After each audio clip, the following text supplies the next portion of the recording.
before we wrap up, it's just two more things we want you to touch on because, we feel like the listeners, the audience, need to have this vital information. Right. The lifestyle of low. Talk about, how you represent that, how you feel about it, what's some of your favorite themes, We see you on Instagram, on Facebook, showing out the layouts, showing people style, how to go about, putting stuff together as far as color coordination, different themes, symbols, designs, sort of like, giving people like that real true information, sort of like moving like a style guide. So like, just touch on that, real briefly and let the people know, your feeling and your emotion behind it all. Well, if it wasn't for what the low lives provided, coming correct. When I was younger, I used to just put on anything, long it was Ralph. Themeless. Probably out here looking super goofy out here. You know what I mean? As long as I had some hiking boots or some Jordans on my feet, I was good to go. Color schemes weren't even on point practically. Very seldomly would I really like theme up something like, on some head to toe. I didn't get into head to toe theming till like, I want to say maybe 2000 and, I want to say around 2000, 2001. Now, if it wasn't for the low lives, I probably wouldn't have been theming, like because they kind of taught me how to like navigate with certain styles. So I learned that from y'all. Okay. You know where I'm coming from? Like hypothetically, you know what I mean? I ain't even gonna hold y'all. Like I'm not one of these people that front and act like I wasn't influenced. You understand what I'm saying? Like definitely. That's one thing. One thing you'll never catch me is denying, fronting, faking jack moves. You dig? I got my status for a reason, and one thing I do know, I became a better individual through time and being patient with people. So for me to give props is nothing, because if props is supposed to be given, it's well earned from my end. Now, as far as the low lives, they really stepped it up, or the low life movement, or the culture rather, being a part of this. No one's dressing head to toe better than a mannequin out here than this. Nobody. You know what I'm saying? Nobody. So back to social media content, I provide style to be documented. So I call it hashtag documented fly, hashtag fly spreadmasters, hashtag been there and rock that, hashtag layout kings, because you don't only have to like show it how it's only on you. When it goes down on your bed or on the floor, piece by piece, you get to see how it's assembled. To me, details is what's important, and it's fun, it's safe. How can you be mad at the next person for staying fly? Why would you want to be joked? Because you can't get it, you can't afford it. Fine, we all have our moments. Keep the fly alive. That's all I say. You feel where I'm coming from? Keep pushing the culture by showing the world that this is what you can do with Old Navy gear. Like a lot of history, as far as like foundation, upbringing, and just being legendary, because that's what like low lights represent, that's what the culture is about. That's what having a mindset of wanting to impact the world is about, you know what I'm saying?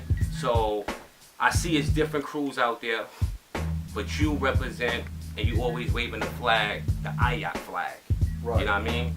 What's your affiliation with IOC, and what's the purpose of IOC, and what are you trying to do with it? What's the vision? What's the vision for IOC as a family? Yeah, well IOC, it's man, people ask about IOC all the time. Hypothetically, IOC is a mistake. I just took IOC into something. I took it worldwide because I believed in unity, and the structure of IOC for us here is unity, and that's why I introduce people to IOC, and then they become collectively connected to others that were originally down with IOC from the beginning of it here in New Jersey and in New York, and also by way of Atlanta as well, because Atlanta is where I got this from. We didn't just one day pick this up and say, this is what we're gonna do. You know what I mean? Like, that's just not how it works. You know what I mean?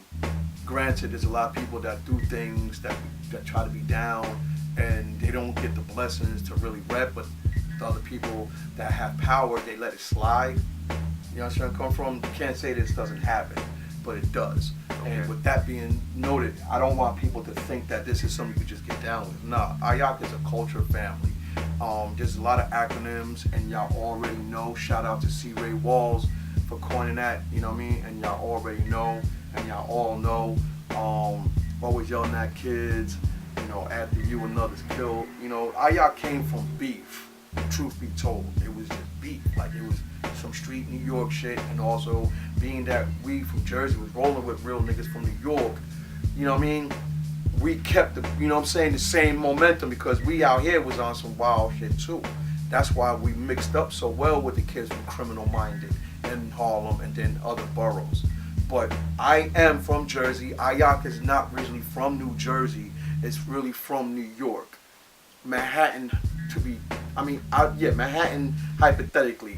The homies started that. It was a saying, and then the saying got turned into, it was a mimic of a saying, and the saying became a tag, and the tag became a handshake, and the handshake became a brotherhood, and that basically like emphasized on who's a part of that family. So we would say it so we can let people know we in the area. So you know how you have woo that just say woo, you know what I'm saying? You have bloods that say so woo, like you know how people that have a call or whatever.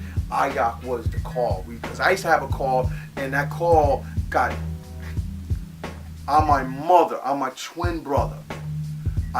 There was a call that was from out of Elizabeth, New Jersey, and we used to say so on everything, 80s, and then we used to have another call, hello, you know what I mean? That was another call, but we used to use those calls when we were in New York.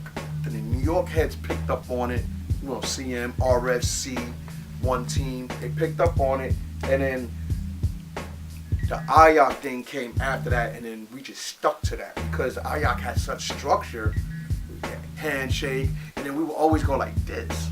This was half the handshake, so people used to get it misconstrued and think that we were throwing up L's.